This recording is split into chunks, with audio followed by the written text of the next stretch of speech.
नमस्कार. Readers are leaders या book क्लबमध्ये आपल्या सगळ्यांचं स्वागत आहे. आपण वाचतोय the psychology of money, written by Morgan Housel. यातला चॅप्टर नंबर 17 आपण घेतोय. 16 चॅप्टर पर्यंत आपण आलेलो आहे. मागचा जो 16 चॅप्टर नथिंग इज फ्री, आणि त्याच्यानंतरचा पण एक पुढचाही चॅप्टर आपला इथे कम्प्लीट झाला. यू अँड मी असं 16वा चॅप्टर होता. ओके, आणि आत्ताचा जो चॅप्टर आहे तो खूप महत्वाचा आहे, कारण हा आपण डेली लाईफमध्ये फेस करत असतो. आणि त्याचं नाव आहे सिडक्शन ऑफ पेसिमिझम, आणि मराठीत त्याला आपण म्हणतो निराशावादाची भुरळ. जर थोडक्यात सांगायचं, निराशावादाची भुरळ म्हणजे आपण एखादी गोष्ट पुढच्याला जर चांगली सांगितली, ओके, तर तो त्याच्याकडे दुर्लक्ष करेल. तेच जर त्याला एखादी भीतीदायक गोष्ट सांगितली तर तो लगेच त्याचं ऐकेल, त्या गोष्टीविषयी ऐकेल, त्याच्यावर विश्वास ठेवेल आणि त्यानुसार त्याचे डिसिजन बदलवेल.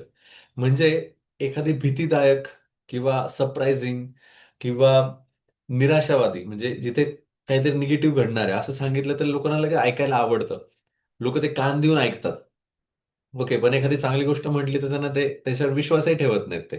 समजा जसं फॉर एक्झाम्पल द सिक्रेट नावाचं पुस्तक आहे, त्यांनी असं सांगितलंय, इथे मी लिहून पण ठेवलंय माझ्या इथे: आस्क, बिलीव्ह अँड रिसीव्ह. तुम्ही काहीतरी ब्रह्मांडाला मागा, विश्वास ठेवा, ते तुम्हाला भेटेल. एवढा सिंपल नियम त्यांनी न्यूटन्स लॉ सारखा सांगितलाय.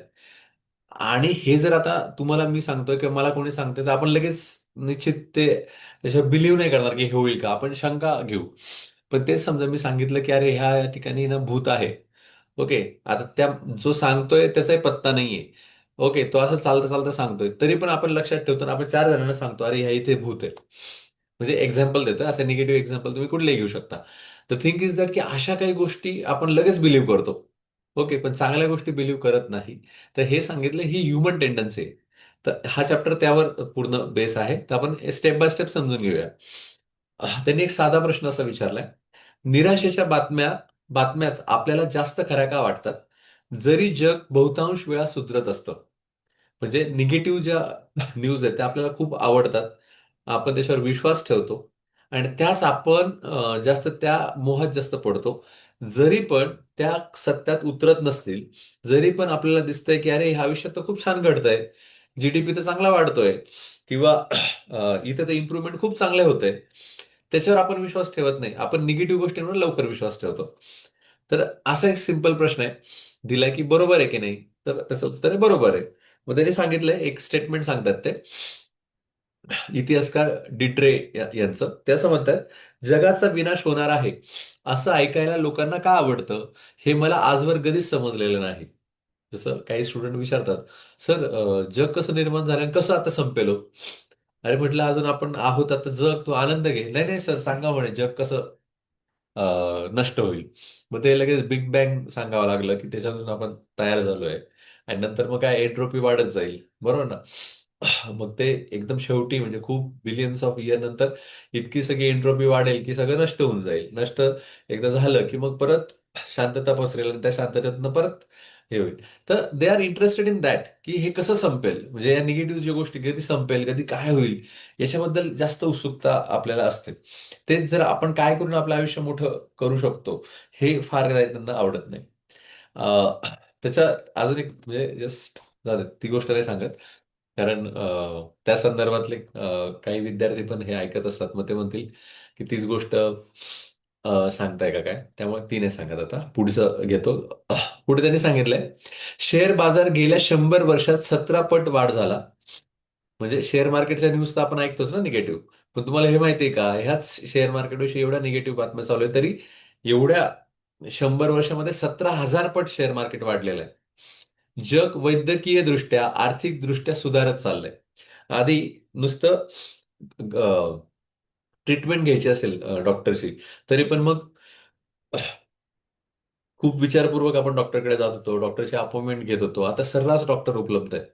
ओके, कुठलंही हॉस्पिटल तुम्हाला 24 तास सेवा देत आहे. ओके, तर आधी तसं एवढं नव्हतं, आपण इतक्या चांगल्या पद्धतीने वाढत चाललो आहोत. आर्थिकदृष्ट्या सुद्धा बघा ना, की आधी लोनच्या बाबतीत जरी म्हटलं, तर पूर्वीच्या काही लोन घेणं सुद्धा अवघड होतं. आजकाल इन्स्टंट तुम्हाला जर ऑफर आली पर्सनल लोनची, तर 10 मिनिटामध्ये पण लोन सँक्शन होऊन तुमच्या अकाउंटला पैसे पण येऊन जातात. तर हे सगळं असूनही तरीही निराशेच्या बातम्यांनाच आपण जास्त गांभीर्याने का घेतो? आणि याचा आपल्या गुंतवणुकीच्या निर्णयांवर कसा परिणाम होतो हे आपल्याला आता समजून घ्यायचंय. म्हणजे एकीकडे बघितलं तर जग चांगलं वाढतंय, सगळं व्यवस्थित चाललंय. ओके, पण निराशेच्या बातम्या आपल्याला जास्त आवडतात आणि ह्या सगळ्या गोंधळामुळे आपण जे काही इन्व्हेस्ट करणार आहोत त्याच्यावर कसा परिणाम होतो हे आपल्याला इथं समजून घ्यायचं आहे. I think you got the point. ही सुरुवात होती आपली. म्हणजे हे सगळं आपल्याला समजून घ्यायचंय. मग त्यांनी म्हटलंय आजच्या सत्रात आपण काय शिकणार आहोत, तर हे चारच मुद्दे आपल्याला शिकायचे आहेत. त्यातला पहिला मुद्दा मी आता डायरेक्टली घेतो, की पहिली पायरी जी आहे त्यातली ती म्हणजे आशावाद व निराशावाद. म्हणजे आता ह्या सगळ्या गोष्टी समजून घ्यायच्या असतील तर पहिले आशावाद म्हणजे काय ते समजून घ्यायला पाहिजे.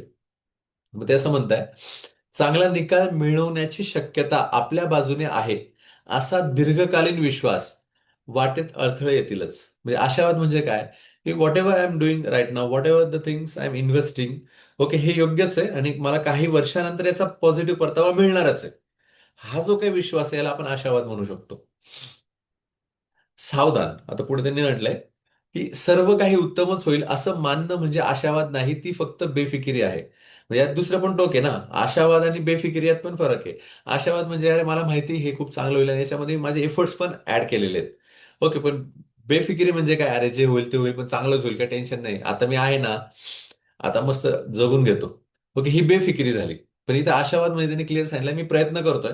ओके, आणि त्या प्रयत्नाबद्दल मी पॉझिटिव्ह आहे, की मला माहिती आहे की according to the Newton's law, okay, की जे पण मी पेरले ते उगवणार आहे.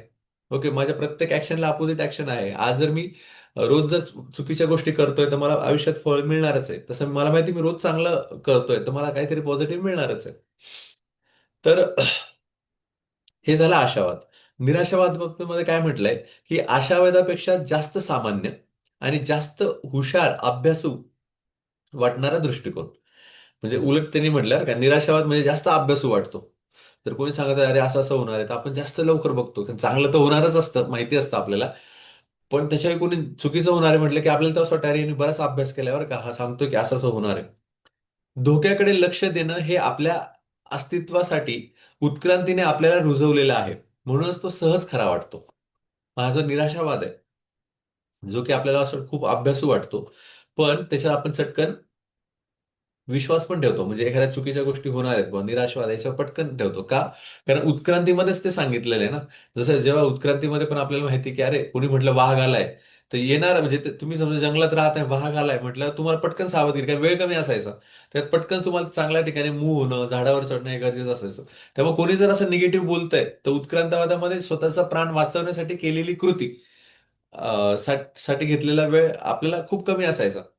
मग तसं इथं निराशावादात कोणी जर सांगितलं तर आपण पटकन त्याच्यावर हे करतो, अरे बाबा we don't want to be सफर. ओके, त्यामुळे आपण त्याच्याविषयी पटकन त्याच्यावर विश्वास ठेवतो. तर हे दोन गोष्टी, आशावाद आणि निराशावाद. त्यातलं एक उदाहरण सांगितलंय, वॉल स्ट्रीट जर्नलचं पहिलं पान. आता एक प्राध्यापक होते, त्याचं नाव आहे इगोर पानारियन. यांनी असं एक भाकीत केलं होतं की 2010 पर्यंत अमेरिकेचे 6 तुकडे होतील.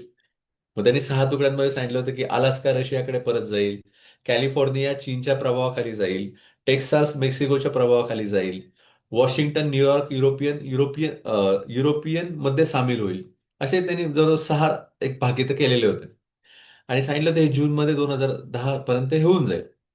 जेव्हा 2010 होऊन गेला, उजाडला, तर असं झालं का?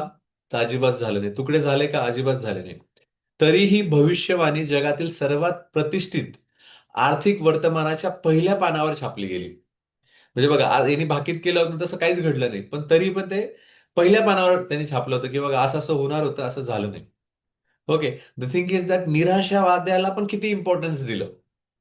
त्यांनी सांगितलंय, भाकीत हास्यास्पद होतं, तरीही ते छापलं गेलं, कारण निराशेची गोष्ट लक्ष वेधून घेते, खरेपणा तपासला जात नाही. हा मुद्दा तुम्हाला अंडरलाईन करायचा आहे, की कोणी निगेटिव्ह बोललं किंवा कोणाविषयी जर आपण चुकीचं बोललं तर ते कोणी क्रॉस चेक करून नाही पाहत, की अरे हे खरंच आहे का, एखादा शेअर कोसळणार आहे, अरे खरंच कोसळणार आहे का, त्याच्यामध्ये काय कारण आहेत, काही कोणी चुकीची माहिती पसरवली, आपण काहीच चेक करत नाही, आपण लगेच त्याच्यावर विश्वास ठेवतो. जसं म्हटलं कोणी म्हटलं पळा पळा पळा, आपण पळत जातो, अरे पण का पळतो हेच माहित नाही. ओके, मग इनडायरेक्टली त्यांना सुचवायचंय की असं इतिहास सांगतंय ही ज्या गोष्टी सांगितल्या गेल्या आहे, भाकीत केलेलं आहे, निराशेचं भाकीत केलंय, ते सत्यात उतरलंय का नाही, पण तरी पण इतिहासाने त्याची मोठी दखल घेतली आहे. आणि निराशेबाबतीत ही दखल आयुष्यात घेतल्या जाते, कारण आपल्या त्या याच्यामध्ये पण आहे, आपल्या म्हणजे इनहेरिटरी आहे आपल्या याच्यामध्ये, की आपण जे ज्या अलर्ट एखादी गोष्ट आली चुकीची जरी, तर आपण पटकन दखल घेतो. मग आपल्याला याच्यातनं थोडंसं आपल्याला अपग्रेड करायचं आहे. जसं आपण म्हणतो ना, थोडं उत्क्रांत व्हायचंय. पुढे उलट बाजू, जर हेच वाशाबद्दल घडलं असतं, तर म्हणजे हे जर मी तुम्हाला म्हटलं असतं की एखादा आशा ठेवा की खूप चांगलं घडणार आहे, तर असं म्हटलं असतं, तुम्ही त्याच्यावर विश्वास ठेवला असता का? तर त्यांनी म्हटलं अजिबात नाही. मग त्यांनी जपानचं उदाहरण दिलंय. एक मिनिट पाणी पितो फक्त. जपानचं उदाहरण असं सांगितलंय,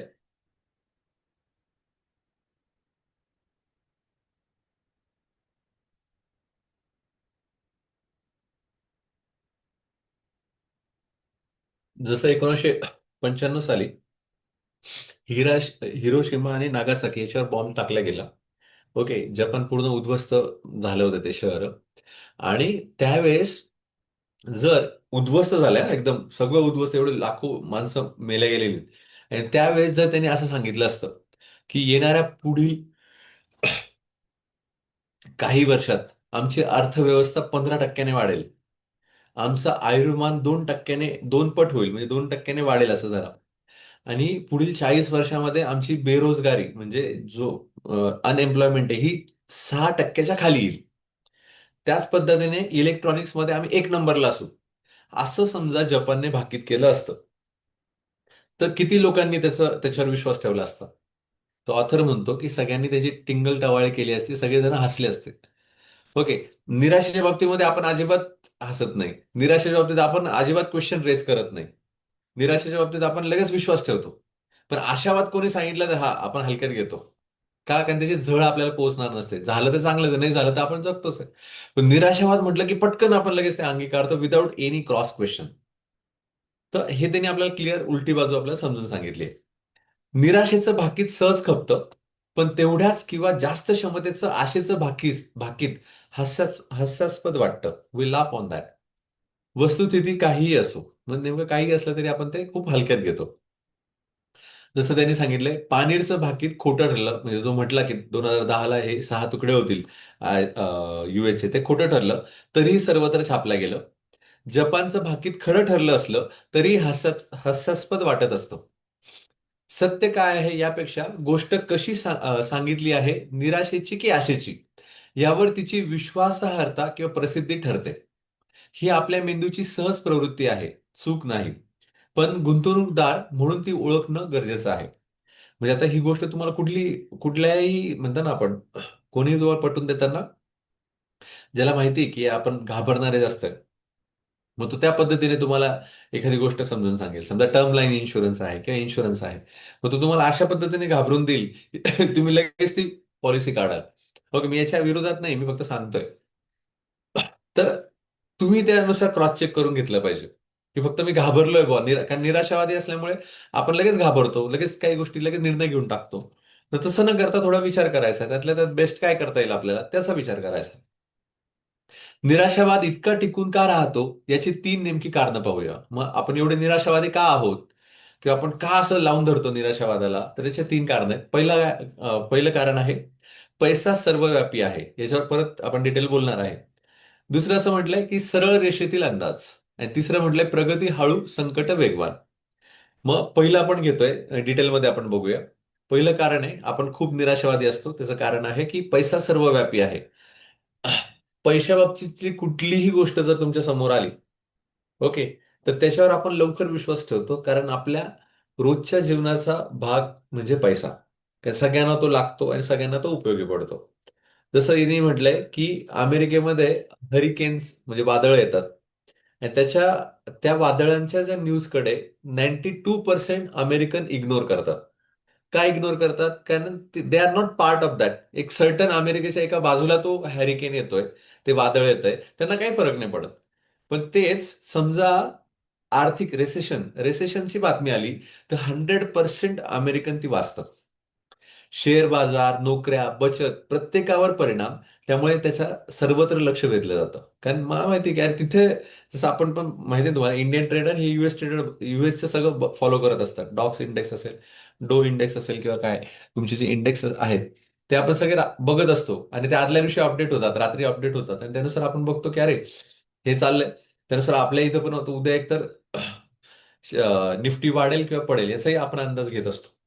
मग तिकडे समजा कोणी सांगितलं अरे मंदी येणार आहे, तर आपण लगेच आपले शेअर्स विकून टाकतो. ओके.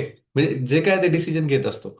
मग आर्थिक बाबत असेल तर आपण खूप आर्थिक बाबत आपण खूप पटकन त्या गोष्टी बघतो, कारण पैसा हा सर्वव्यापी आहे. ओके. पैशाचा प्रश्न सर्वांना जोडतो, म्हणून आर्थिक निराशावाद इतर कुठल्याही निराशावादापेक्षा जास्त वेगाने आणि व्यापकपणे पसरतो. I think you got the point. Okay. त्यामुळे जे लोक घाबरवतात ना पैशाबद्दल, तर आपण लगेच घाबरतो की अरे असं असं होईल, आता बघ तो स्टॉकमधून पैसे काढून टाक, किंवा बघ आता हे कर. तर आपण इथे कुठेतरी क्रॉस चेक केलं पाहिजे, कारण आपली सरळ भावना असते, आपण विदाऊट एनी काही क्रॉस चेक न करता ह्या गोष्टी करत असतो. किंवा बऱ्याच वेळेस आमिषाला पण आपण पैशाच्या आमिषाला पण पाहतो. ओके. याच्यामध्ये पण आपल्या बऱ्याच चुका होतात. आपल्याला वाटतं हा हा ही अशी स्कीम आहे, ही याच्यात केलं तर मला पैसा भेटेल. ओके. आणि पटकन कमवून घेऊया. जसं निराशावाद आहे तसं हा लोभ पण पैशामध्ये काहींना बुडवून नेतो. त्यानंतर पुढचं जे कारण आहे, आपण निराशावादी आहोत त्याचं कारण आहे सरळ रेषेतील चुकीचे अंदाज. याच्यामध्ये असं म्हटलंय, आता जे चाललंय तेच पुढे चालू राहील असं गृहीत धरणं सोपं आणि खात्रीशीर वाटतं. समजा कोणी म्हटलं अरे आताची परिस्थिती खूप वाईट आहे, मग आपल्याला असं वाटतं की अरे ही परिस्थिती कायमच राहील भाऊ आणि आता काही खरं नाही. जसं मी बऱ्याच वेळेस बोलताना असं म्हणत असतो की black clouds comes and goes. म्हणजे हे ढग जे असतात ना ते येत असतात आपल्या आयुष्यात, पण ते जाणारे असतात. ते एका जागी येऊन थांबत नाही. तसं आपल्या आयुष्यामध्ये पण चढ उतार येतात. कधी असं वाटतं अरे आता आपलं काही खरं नाही, किंवा आपल्या आपल्या गोष्टीत चुकल्या, अरे आता काय होईल, एवढं मोठं संकट आहे, मी काय होईल. पण मग त्याच्यामध्ये आपण लक्षात ठेवायला पाहिजे हे तात्पुरतं आहे, we need to face it, हे निघून जाणार आहे. ओके. तसं इथे याच्या बाबतीत जर बघितलं, संकटांच्या बाबतीमध्ये किंवा पैशाच्या बाबतीत, तर आपण सरळ विचार करतो की आत्ताची परिस्थिती वाईट आहे म्हणजे 10 वर्षांनी पण वाईटच असेल. आत्ता जे चाललंय तेच पुढे चालू राहील असं आपण विचार करत असतो. जसं हे खरं एक्झाम्पल कसं आहे ते नीट लक्षात घ्या. तेलाचं संकट 2008 साली तुम्ही पण वाचलं असेल, मी पण तेव्हा होतो जेव्हा, तेव्हा मला 2008 साली ह्या बातम्या झळकायच्या. तर 2001 साली प्रति बॅरल ही ऑइलची जी व्हॅल्यू होती ती $20 होती. आणि 2008 साली ती $168 झाली. म्हणजे तिथे असं भाकीत करण्यात आलं 2008च्या सुमारास की हे तेल संपणार आहे. ओके. आता तेलाचे साठे सगळे संपणार आहे, आता आपलं काय होईल बाबा, आपण आता सगळं संपलं. ओके. आता या गाड्यांचं काय होईल आणि आपण ऑइलच राहणार नाही, असं सगळं भाकीत गेलं. आणि लोक, तुम्हाला माहिती, निराशावादी, त्यांनी पटकन विश्वास ठेवला.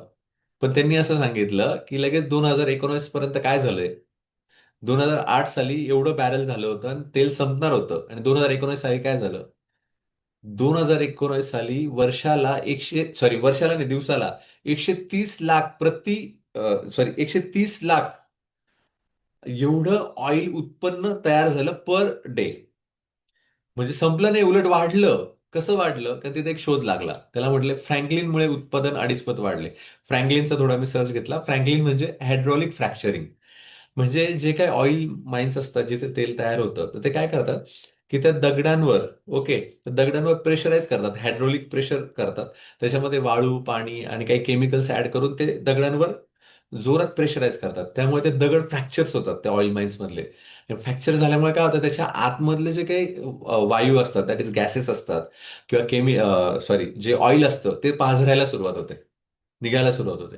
त्यामुळे काय झालं की उलट जास्त तेल उत्पन्न सुरू झालं. आणि ह्या नवीन तंत्रज्ञानामुळे जे की आपल्याला वाटत होतं ऑइल संपणार आहे, ते आता 2047 पर्यंत, 2050 पर्यंत आपल्याला त्याची काही भीती नाही, एवढं ऑइल आता मिळालंय. म्हणजे 2008 साली जे घाबरले असतील, ओके, तर त्यांनी 2019 साली बघा काय घडलंय. तर एक तर नवीन तंत्रज्ञान आलेलं आहे. ओके. दुसरी गोष्ट, ऑइल संपलेलंच नाहीये. त्यामुळे ज्यांचे डिसिजन त्यांनी चुकवले असेल त्यांनी हे समजून घ्यावं. तर टोकाची चांगली किंवा वाईट परिस्थिती फार काळ टिकत नाही. किंमत वाढली की नवीन तंत्रज्ञान आणि पुरवठा आपोआप उभा राहतो. हे वाक्य नीट लक्षात घ्या.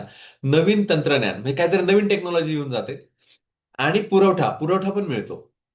सरळ रेषेत भविष्य बांधणं चुकीचं ठरतं. बरेच जण म्हणतात "अरे, गाडी घेऊ का नको, आता तर पेट्रोल संपून जाईल, मग मी आता इलेक्ट्रिकलच कार घेतो." ओके, किंवा मग मी काय करू, असा प्रत्येकाचा विषय असतो. द थिंग इज दॅट या बाबतीत मी खूप विचार केला, की आपल्याला वाटतं की आता पुढे काय होईल, पेट्रोल संपेल का, किंवा आता एआय आलंय त्यामुळे आपले जॉब जातील का. पण तुम्ही जर नीट विचार केला ना, तर जितकं एआय टेक्नॉलॉजी आले तर त्या प्रकारे जॉबचं प्रोफाईल बदललं, पण जॉब अजून निर्माण होत आहेत.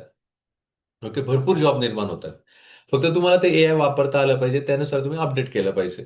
असं होत नाही की जॉब गेली ना आता मी घरीच बसू नये. ओके, फक्त जॉबचा प्रोफाईल बदलला. मग त्यामुळे जे लोक आधी घाबरून द्यायचे की अरे आता एआय आलं तुमचे जॉब जातील, अरे पण नवीन जॉब निर्माण होतील ना, नवीन स्किल निर्माण होतील, नवीन पुरवठा निर्माण होईल, काहीतरी वेगळं तयार होईल ना. तर हा आशावाद आपण बाळगला पाहिजे, पण आपण निराशावादी राहतो आणि त्याच्यावर लगेच पटकन पकडून ठेवतो. पण आजपर्यंत इतिहासामध्ये हे प्रूव्ह झालंय की जे होत गेलं ते चांगलं चांगलंच होत गेलंय, कोणीही उपाशी राहिलेलं नाहीये. वाढतच चाललंय, म्हणजे चांगल्या गोष्टी होतच चालल्यात. I think you are getting my point. तिसरं निराश होण्याचं कारण आपलं आहे प्रगती हळू, संकट वेगवान. की रात्रीत चमत्कार क्वचितच घडतात, की एकदम रात्रीत काहीतरी निर्माण झालं असं नाही होत, पण रात्रीत शोकांतिका घडू शकतात. आपण एखाद्या देशामध्ये अचानक रात्री आक्रमण झालं. ओके, त्यांनी रात्रभरात सगळं उद्ध्वस्त करून टाकलं, अशा बातम्या ऐकल्यात.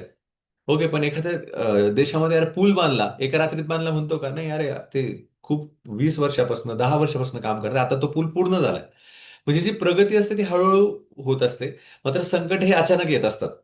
तर मग आपल्याला संकटच दिसतात, की अरे हे पटकन झालं, एका रात्रीत झालं, कारण माणसाला तेवढा पेशन्स नसतो.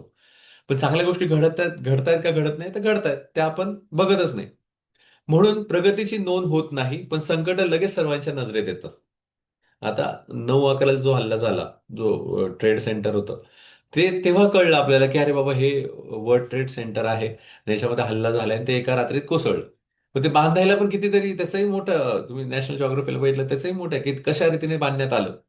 बांधायला किती वेळ लागला, किती फ्लोअर्स होते. मग प्रगती जी दिसली नाही, पण संकट आलेलं ते लगेच आपण दिसलं.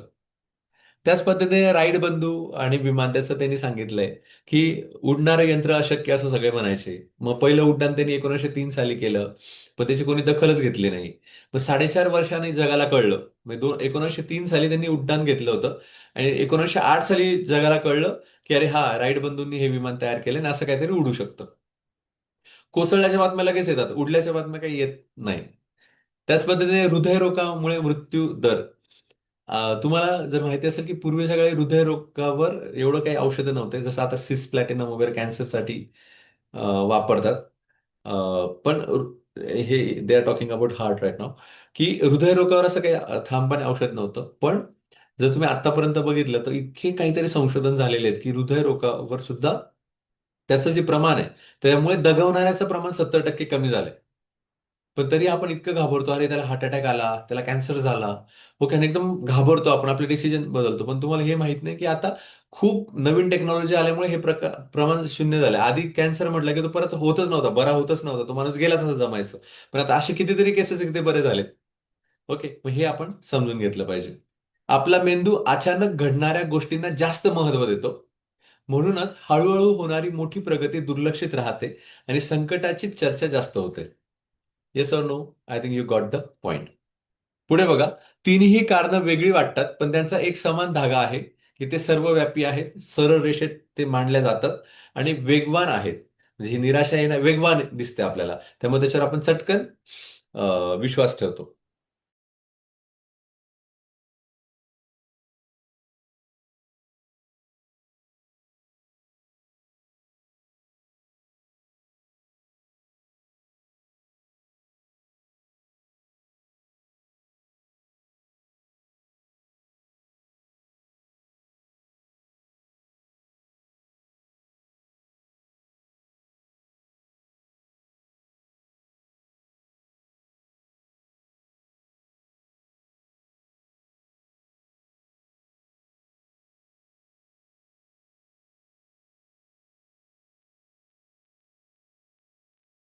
मध्ये बंद झालं होतं बहुतेक.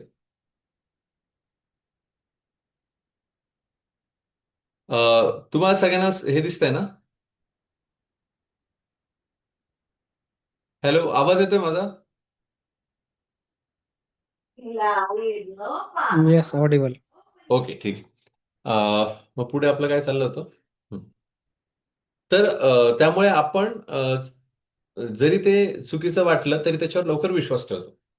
आता पुढची पायरी आहे ती म्हणजे निराशावाद बरं का वाटतो? तर असं स्टीफन हॉकिन्सला यांना विचारलं होतं की तुम्ही एवढे आनंदी कसे काय? तर त्यांनी उत्तर दिलं होतं, वयाच्या 21व्या वर्षी माझ्या सर्व अपेक्षा शून्यावर आल्या होत्या आणि त्यानंतर जे जे घडलं ते सगळं मी म्हणजे बोनसच आहे असं मी समजलो.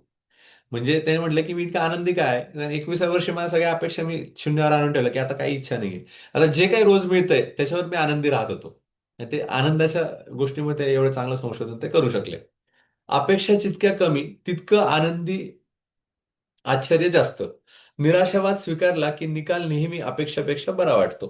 सर म्हणूनच स्क्रीन शेअर नाही का? काय म्हणताय? स्क्रीन शेअर नाही का? ओके, मग ती बंद झाली असे मी लगेच करतो शेअर परत. ते मध्ये ना बंद झाली होती. Birdie, birdie, where do you fly? High above the blue, blue sky. दिसते Clap. आता? ओके. या या. Sing with me. Okay, What? एक सेकंड फक्त.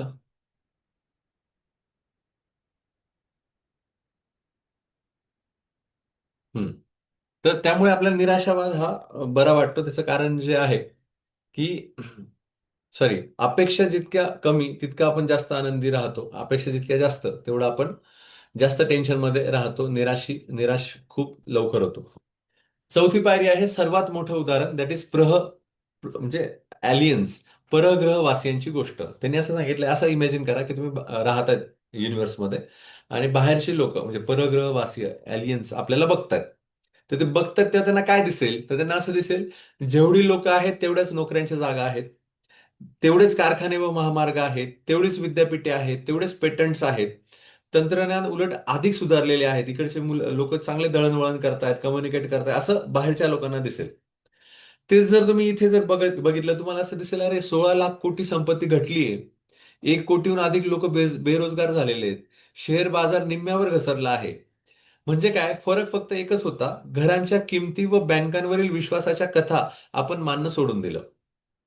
म्हणजे कसं, ऍक्च्युली इथे कथांवर ते आलेले आहेत की आपल्याकडे जरी सगळं चांगलं दिसत असलं, बाहेरच्या लोकांना सगळं चांगलं दिसत असलं, पण स्टोऱ्या बदललेल्या आहेत. आणि स्टोऱ्या बदलल्या असल्यामुळे आपल्या प्रत्येक गोष्टींवर विश्वास उडालेला असतो, प्रत्येक गोष्टींवर च्या वेगवेगळ्या कथा असतात. त्यामुळे निर्णय किंवा ती अर्थव्यवस्था डगमगलेली असते. फॉर एक्झाम्पल, एखादी बँक आहे आणि बँक तुम्हाला ती बँक खूप छान पद्धतीने फंड हँडल करते नेहमीच पद्धतीने. नेहमीच्याच वेळेस आहे ना त्या बँकेकडे पैसे कमी असतात. म्हणजे कमी असतात म्हणजे ती तूट असते. पण तरी ते बँकवाले काय करतात की ती तूट चांगल्या रीतीने भरून काढत असतात आणि ते बरोबर बँक चालवलेली असते. अशी बँक जवळजवळ ते 20-30 वर्ष व्यवस्थित चालवतात. पण एक दिवस काय होतं, त्या बँकेमधला एक कर्मचारी, त्याला कळतं की अरे ही तूट आहे याच्यामध्ये. आणि ती तूट आहे असं त्याला दिसल्यानंतर तो काय करतो, सोशल मीडियाचा आधार घेऊन ती न्यूज बाहेर टाकतो की अरे ह्या बँकेमध्ये एवढी एवढी तूट आहे आणि यांचं काय हे मॅनेज करणार आहे. आणि ती न्यूज वाऱ्यासारखी पसरते की ही बँक बुडणार आहे, बँक बुडणार आहे. आणि इतक्या वर्ष ही तूट सेम असते. ह्या तूटमध्ये ही डिफिशियन्समध्ये हे बँकेने बरोबर 30 वर्ष चालवली असते. मात्र ही न्यूज बाहेर पडते आणि असं वाटतं की आता बँक म्हणजे ती न्यूज अशी बाहेर पडते की बँक बंद पडणार आहे कारण त्याच्यात डिफिसिएट आहे. आणि खरंच असं होतं की हे सगळे लोक त्यांच्यात आहे तो पैसा काढून टाकतात आणि ती बँक खरंच बंद पडते. द थिंग इज दॅट की गोष्टी पसरवल्या जातात. ओके, आणि त्या गोष्टीमुळे त्या आर्थिक निर्णयांवर बदल होतो. म्हणजे आधी ती बँक व्यवस्थित चालली होती ना, माहिती आहे, नॉर्मल आहे की हे होत असतं बुवा देवाणघेण्याच्या रेपो रिव्हर्स रेपो रेट ह्या सगळ्या गोष्टींमध्ये होत असतं. पण ह्या ज्या पद्धतीने ह्या कथा रचल्या जातात त्यानुसार आपले निर्णय पण बदलतात. मग साधन संपत्ती, ज्ञान आणि क्षमता काहीच बदललेलं नव्हतं.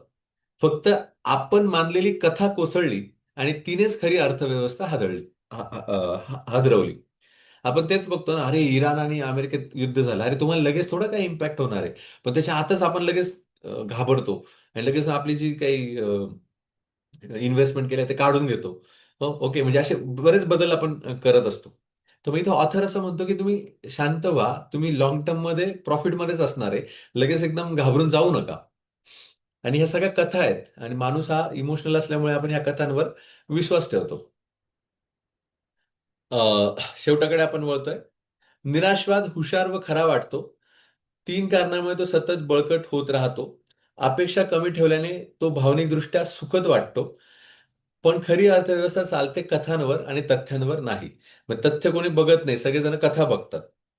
म्हणूनच गुंतवणूकदार म्हणून यशस्वी व्हायचं असेल, बघा, जर तुम्हाला खरंच गुंतवणूकदार म्हणून यशस्वी व्हायचं असेल, तर निराशावादाच्या नैसर्गिक आकर्षणाला ओळखून जाणीवपूर्वक दीर्घकालीन आशावाद निवडावा लागतो.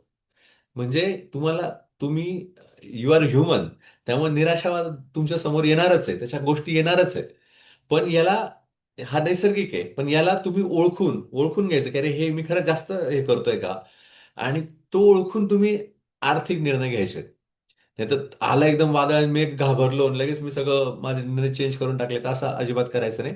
इथं सायकोलॉजी ऑफ मनी याच्यामध्ये मॉर्गन हाऊसेल आपल्याला जागृत करतायत. जेव्हा आपण जागृत होतो या गोष्टींविषयी, त्यानंतर तिराहित व्यक्ती म्हणून आपण आपल्या निर्णयांकडे बघतो आणि आपले निर्णय अधिक ॲक्युरेट व्हायला लागतात. कारण इतिहास सांगतो, तोच बहुतांश वेळा खरा ठरतो. पण इतिहासाने बघितलंय, हे निराशेवादी जे म्हटले ते तसं घडलेलंच नाही, चांगलंच घडलंय. चांगल्याच गोष्टीने आपलं आयुष्य पुढे चाललंय. पण आपण घाबरून ह्या गोष्टी करत असतो. गुंतवणूकदार म्हणून आपण काय करायला पाहिजे? तर पहिले सांगितलंय, निराशेच्या बातमीला जास्त वजन देऊ नका. जर कोणी निगेटिव्ह बातमी सांगितली तर जास्त वजन देऊ नका. हो, आहे का? चुकीची गोष्ट आहे का? ठीक आहे, असं घडणार आहे का? बरं, ठीक आहे, मला समजलं. ठीक आहे, मी आता थोडं तथ्य पाहून घेतो आणि त्यानंतर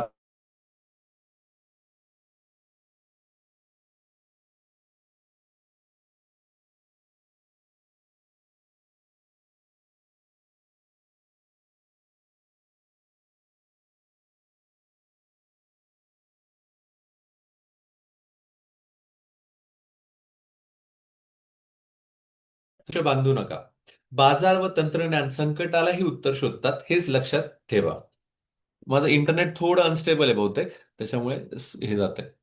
म्हणजे लक्षात ठेवा, आता फॉर एक्झाम्पल तुम्हाला माहिती असेल की पेट्रोल जरी गेला, आता इथेनॉल बद्दल आलंय, हायड्रोजन तंत्रज्ञान आलंय, सोलर सेल्स आलेत, लिथियम बॅटरीज आलेल्या आहेत, ईव्ही कार आलेल्या आहेत. म्हणजे घाबरून जायची गरजच नाहीये की बापरे आता काय होईल, माझ्या आता नोकऱ्यात जातील का, की आता पेट्रोल संपेल मग कसं होईल. तुम्ही घाबरायची गरज नाही. हे म्हणजे आपण म्हणतो गरज शोधाची जननी आहे, तसे आपण खूप हुशार आहोत. जरी काही झालं तरी आपण नवीन त्याच्यावर काहीतरी जुगाड काढणारच आहोत.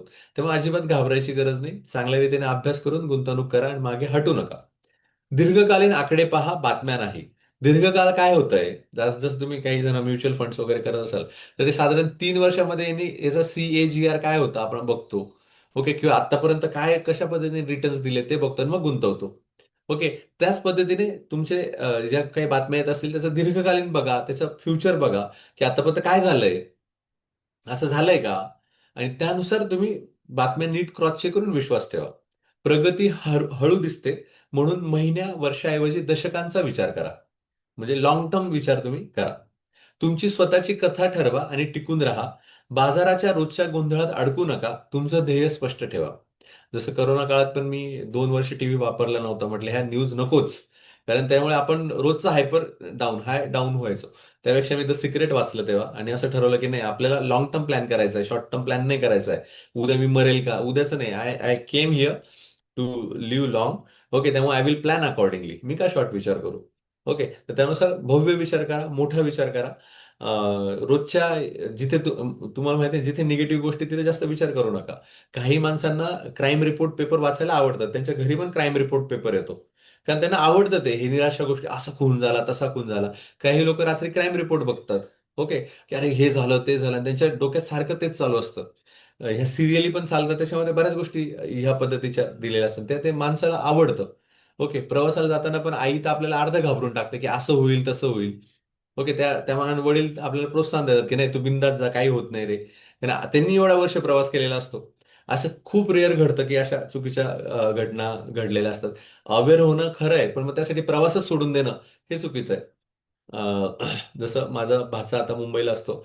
त्याला व्यवस्थित जॉब लागला, पण मुंबईला जाण्याच्या आधी त्याच्या घरच्यांचा विरोधच होता. नाही म्हणे, आपलं सगळं घरी चांगलं आहे. काय गरज आहे म्हणे मुंबईला जायचं, आपण आपल्याच घरी थांबू, हे करू. नाही म्हटलं, आई वडिलांपासून जर दूर राहिला तरच त्याची प्रगती होईल, नवीन तो गोष्टी शिकू शकेल. तुम्ही बिंदास पाठवा. नाही म्हणे, असं झालं तर, तसं झालं तर. म्हटलं, एवढे करोडो लोक मुंबईमध्ये आहेत, मी स्वतः मुंबईमध्ये येतो, काय होईल होऊन होऊन. ओके, तुम्ही बिंदास पाठवा. द थिंग इज दॅट की निगेटिव्ह गोष्टींमुळे आपण आपले निर्णय चेंज करतो. म्हणजे समजा त्यांनी घरचे घाबरले असते, आणि तो म्हटला नाही मला मुंबईत नाही जायचं, तो घरीच थांबला असता. तर मग त्याच्या घरी थांबल्यानंतर कसं आहे, तेच मित्र असतात, वाईट व्यसनं लागू शकतात, नवीन अपॉर्च्युनिटी आपल्याला भेटत नाही. नंतर आपणच आपला आपला विचार करतो, मग ती प्रगती राहून जाते. का? फक्त या निगेटिव्ह गोष्टींमुळे. मग तुम्ही समजा ट्यून जर केला, आजही तुम्ही जर ट्यून केला, तर अशा बातम्या येतात की मुंबईमध्ये बऱ्याच वाईट घटना घडतात, त्या येतात ना. पण चांगल्या पण घटना घडतायत की, ओके, इनोव्हेशन घडतायत की, पण ते आपण बघतच नाही. का? कारण आपलं मन हे जे असतं हे निराशावादाकडे जास्त झुकलेलं असतं. तर मग आपण intentionally we should pause our self, see the good news. काय काय गोष्टी घडतात, किती चांगले विद्यार्थी चांगल्या पद्धतीने रँक आणतायत, कोण किती 12-12, 15-15 तास अभ्यास करतोय, ह्या गोष्टी पण आपण बघू शकतो. जगातले सगळ्यात बेस्ट बिझनेसमॅन हे मुंबईमधले आहेत. ओके, त्यांच्या कथा आपण बघायला पाहिजे. पण आपण सगळं निराशवादी बघतो आणि आपलं निर्णय बदलवतो. तर ह्या जस्ट मी तुम्हाला समजावं म्हणून हे सांगितलं. तर अशा रीतीने हा आपला चॅप्टर कम्प्लीट झाला आहे. When you are believing anything, हे पुढचं प्रकरण आहे, ते आपण उद्या बघू. तर हा चॅप्टर तुम्हाला कसा वाटला ते आता तुम्ही सांगायचंय. तर आता मी फक्त रेकॉर्डिंग पॉज करतोय, या थांबवतोय.